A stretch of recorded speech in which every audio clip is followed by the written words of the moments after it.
At matapos nga 1 to 2 business days, binalikan ko na yung binabad nating pork at sana all na lang talaga binabalikan siya. So matapos ko nga mahugasan yung pork, nilagyan na natin siya ng kalamansi. At dahil nga stress daw ang pork na ito, sinimulan ko siya masama sa hihin. Nung naramdaman ko nga na masyado siyang maraming lamig, nilagyan ko siya ng kaunting patis. At pagkatapos ko siya malagyan ng patis, sinimulan ng single mom na ito pang malakasan yung masahe, cherries. So nanghiram din pala muna ako ng crispy fry from the kapitbahay. Sabi ko susoli ko na pagkatapos ng video na ito, okay madamot, kaunti lang naman gagamitin ko, char. So yun na yung namasahe kong pork, nilagay ko sa Johnson baby powder para na sa ganun mabango siya paglabas ng spa, cherries. So ito palang pork na to ay pang menudo pero pinrito natin. Wala kayong pakialam, char.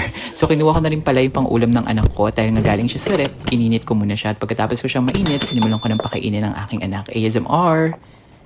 Cherry. So habang kumakain ng aking anak, sinimulan ko na rin palang kumain. So tips pala para sa lahat ng mga nagda-diet katulad ng single mom na ito, kung gusto niyo mabusog agad, sa unang subo niyo pa lang dapat naka-4 na basong tubig na kayo agad. Cherries. So nagsalang na rin pala ako ng damit sa washing machine dahil katulad ng talking stage mo, paiikot-ikutin ka lang din. Cherries. So yun lang muna mga ma'am. Bye. Salamat.